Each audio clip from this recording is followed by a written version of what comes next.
Phone tapping కేసులో SIT అధికారులు దర్యాప్తును వేగవంతం చేశారు. మాజీ ఇంటెలిజెన్స్ చీఫ్ ప్రభాకర్ రావు విచారణలో కీలక పరిణామాలు చోటు చేసుకుంటున్నాయి. సిట్ బృందం ప్రభాకర్ రావును సీసీఎస్కు తరలించింది. అక్కడే దాదాపు వారం రోజుల పాటు కస్టోడీల విచారణ కొనసాగనుంది.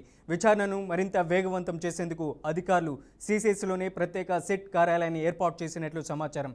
కస్టడీలో ఉన్న ప్రభాకర్ రావును సిట్ అధికారులు వరుస ప్రశ్నలు అడుగుతున్నారు. ముఖ్యంగా ఫోన్ ట్యాపింగ్ ఆపరేషన్లకు సంబంధించిన ఆదేశాలు ఎవరి సూచనలతో పరికరాలు ఉపయోగించబడ్డాయి అనే అంశాలపై సిట్ దృష్టి సారించింది. కేసుతో సంబంధం ఉన్న డిజిటల్ పరికరాలు, డేటా సేకరణ, రికార్డింగ్లు, టెక్నికల్ ఆధారాలన్నింటినీ సిట్ క్రాస్ చెక్ చేసుకోనుంది. ఐటీ విభాగం సహకారంతో డిజిటల్ ఎవిడెన్స్ రికవరీకి ప్రత్యేక టీమ్స్ని ఏర్పాటు చేసింది.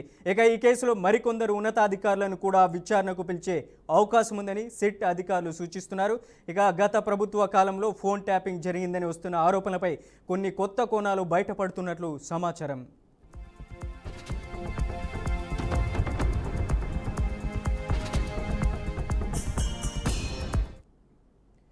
ఇదే అంశానికి సంబంధించి అప్డేట్ అందించడానికి మా ప్రతినిధి సుప్రియ ఫోన్ లైన్లో ఉన్నారు. సుప్రియ, ప్రభాకర్ రావుని మళ్ళీ కస్టడీకి తీసుకునే అవకాశం ఉందా? మనోజ్, ప్రభాకర్ రావుని చూసుకుంటే అయితే మరోసారి కూడా కస్టడీకి తీసుకునే అవకాశం ఉందనే చెప్పాలి. అయితే Prabhakar Rao phone tapping case అయితే సంచలనం సృష్టించిందనే చెప్పాలి. అయితే గత కొన్ని సంవత్సరాల నుంచి ఇటు ప్రభాకర్ రావుకి సంబంధించిన ఫోన్ ట్యాపింగ్ కేసు పైన మాత్రము ఇటు కీలకంగా మారుతుందనే చెప్పాలి. అయితే ట్యాపింగ్ కేసు దర్యాప్తులో వేగం పెంచింది.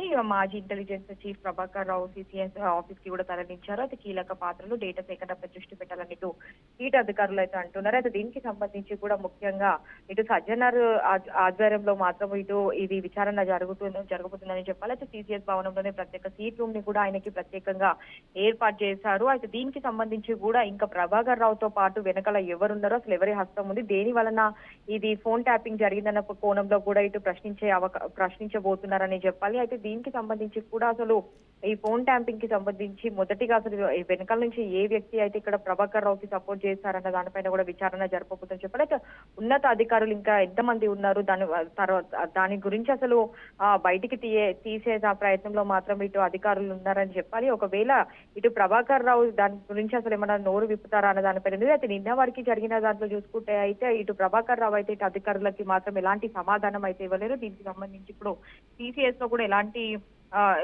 లో కూడా అసలు ఏమైనా చెప్తారన్న దానిపైనే ఉంది. కస్టడీలో సీట్ అధికారులు వరుస ప్రశ్నలతో అయితే గొడవ పెట్టే ప్రయత్నం కూడా చేస్తున్నారు చెప్పి అటు కాల్ రికార్డర్స్ అవ్వచ్చు, పరికరాల వినియోగపై లోతైన విచారణ కీలక ఐటీ అధికారులు స్టేట్మెంట్స్ క్రాస్ చెక్ చేస్తుంది సీట్. అయితే గత ప్రభుత్వ కాలంలో చూసుకుంటే కీలక ఆపరేషన్లపై టీమ్స్ సహకారంతో డిజిటల్ ఎవిడెన్స్ రికవరీ కేసులో ఇటు నూతన కోణాలు వెలుగులోకి వచ్చాయని సీటు వర్గాల సూచన సంబంధిత కూడా చెప్తుందని చెప్పాలి. అయితే సీటు మొత్తానికి ఏదైతే ఇటు ప్రభాకర్ రావు పైన మాత్రము లోతైన దర్యాప్తు చేయబోతుందని చెప్పాలి. అయితే 4 గోడల మధ్యలో మాత్రం ప్రత్యేక రూమ్ అయితే ఏర్పాటు చేస్తారు ఇప్పటికైతే.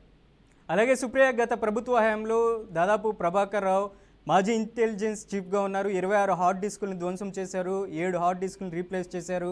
వాటన్నింటి విషయాలు డేటా రికవరీ చేసే అవకాశం ఉందంటారా?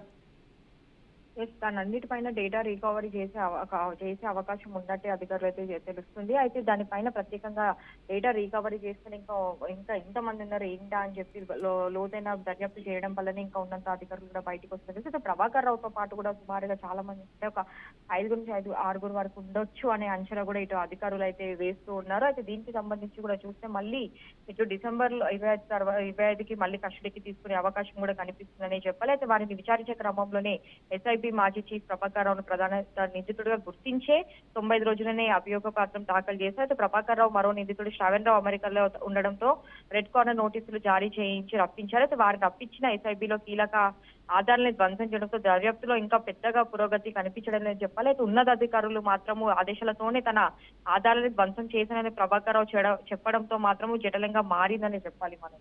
Right Supriya, thank you.